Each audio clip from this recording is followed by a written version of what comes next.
Hi, this is Chris Walker. Look, I need you to do something for me right now. Pause this video, walk over to your living room, and really look at your TV. I mean, really look at it. Does the movement feel weird? Like everything is slightly too fast? Almost like a cheap soap opera? Are the actors' faces a little too orange? Is the grass on the football field a radioactive shade of neon green that doesn't exist in nature? If you answered yes, congratulations. You didn't buy a bad TV, you bought a TV that is lying to you. It drives me absolutely nuts. You spend $2,000, maybe $3,000 on a flagship panel, Sony, Samsung, LG, it doesn't matter. And out of the box, it's actively trying to ruin the movie you're watching. It's cranking brightness to burn your retinas. It's inventing frames that weren't filmed to make things smooth. It's a mess. And the worst part? They do it on purpose. They do it because it looks flashy on a showroom floor at Best Buy. But you don't live in a showroom. You live in a house. Here is the good news. You don't need to pay a professional calibrator $500 to come to your house with a briefcase full of sensors. You can fix 90% of this garbage in about 30 seconds with nothing but your remote. I'm going to show you the exact settings to turn off, the hidden menus to find, and which features are actually just marketing fluff destroying your picture quality. We're going to get that $3,000 picture you actually paid for. But before we dive into the menus, do me a solid. Hit that like button and subscribe to the channel. We buy all these TVs with our own cash. No sponsor units, no review guidelines from the manufacturers telling us what we can and can't say. That support from you is the only thing that keeps us independent and honest. All right, let's fix your TV. Here's the dirty secret. TV manufacturers do not design their default settings for your living room. They design them for the fluorescent hellscape of a warehouse store aisle. They know that under those buzzing industrial lights, the TV that screams the loudest, the brightest blues, the most nuclear reds, is the one you're going to buy. They call it vivid mode or dynamic mode. I call it the clown show. When you take that TV home and turn off the lights, that same vivid mode is an assault on your eyes. It's not just ugly, it's inaccurate. It crushes shadow details so you can't see the killer hiding in the closet. It smooths out motion so much that Tom Cruise looks like he's sliding around on ice skates. So how do we fix it? Well, it depends on what you bought. And if you have the budget, you can actually buy your way out of this problem entirely. This is the Sony A95L. In the world of fix-it-yourself, this is the cheat code. Sony is unique because they actually use the same processing chips in their consumer TVs that they use in their five-figure Hollywood reference monitors. Out of the box, most TVs have a delta E, that's a measure of color error, of around 4 or 5. Anything above 3 is visible to the naked eye. The A95L, it usually ships with a delta E of under 2. That is absurd. If you own this TV, or if you're thinking about dropping the cash for it, your 30-second fix is literally 2 clicks. Press the gear icon, go to picture mode, select professional or custom. That's it, you're done. Sony's custom mode is so accurate that unless you have a meter and a laptop, you literally cannot improve it. You don't need to touch the motion settings because Sony's motion flow is the best in the biz. It smooths out the stutter without making the Avengers look like a daytime soap opera. It's the set and forget king. The real superpower here is the upscaling. If you watch a lot of cable news, old YouTube videos, or 1080p sports, the Sony XR processor reconstructs that low-quality signal better than anything else I've tested. It adds texture back into the grass on a football field. It removes the banding in a blue sky. It respects the signal. Is it expensive? Yes, it's the Sony tax. You are paying an extra $500 effectively for the engineers to have done the homework for you. But if you value your time and you just want the picture to look right instantly, this is the one. Okay, quick pause. I want to know what you are struggling with. Is it a specific brand's menu system? Is it a soundbar that won't sync? Drop a comment down below with the exact model you're fighting or the tech topic you want me to deep dive next. I read every single one, and I tailor these videos to what you guys actually need.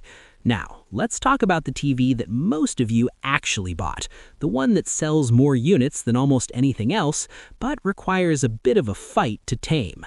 But the software? The software is like a driver assist system that keeps trying to steer you into a ditch. Samsung loves pop. They want the picture to look like a candy store. Out of the box, even in movie mode, the colors can feel a bit aggressive. Red sports cars look radioactive. Skin tones can lean a bit sunburned. Here is your fix for the Samsung S95F. And listen to me, you have to do this or you are wasting this panel. First, go to picture mode and select filmmaker mode. This is better than movie mode because it disables a lot of the junk processing automatically. But we aren't done. You need to go into the general and privacy menu, yeah, they hit it, and find intelligent mode settings. Turn this off. Intelligent mode sounds great, right? Wrong. It uses a sensor to constantly adjust brightness and tone mapping based on your room lighting. The problem is it's hyperactive. You'll be watching a dark scene in Batman, someone turns on a lamp in your hallway, and suddenly the TV lifts the blacks and washes out the image. It's distracting. Kill it.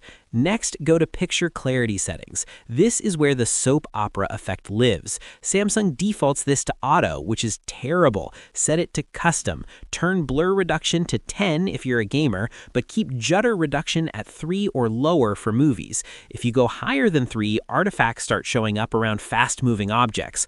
Once you do those two things, filmmaker mode, intelligent mode off, this TV transforms. It goes from a neon mess to arguably the punchiest, most exciting picture on the market. The color volume is higher than the Sony. In HDR gaming, it is an absolute weapon. You just have to be willing to wrestle the menu for 5 minutes. But what if you don't have $2,000? What if you want flagship performance for half the price? Enter TCL QM8.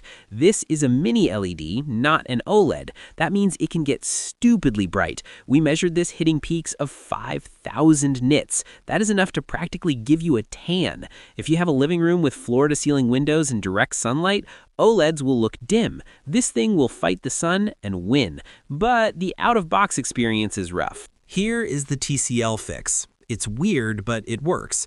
Go to picture mode and select movie. Do not use IMAX Enhanced. It locks you out of settings you need. Now go to Advanced Settings, Brightness. Turn Local Contrast to High. That sounds counterintuitive, but on the QM8, High actually controls the blooming better than low. But here is the secret sauce. Find the Gamma setting. Out of the box, it's usually at 2.2. Change it to 2.0 or even 1.8 if you feel the image is too dark. Lowering the gamma lifts those crushed shadows and brings the detail back without ruining the deep blacks. Finally, find motion clarity. Turn it off. TCL's motion interpolation is not great. It adds a lot of weird glitchy artifacts around running players. Just turn it off. The panel is 120 Hz. It handles motion fine on its own.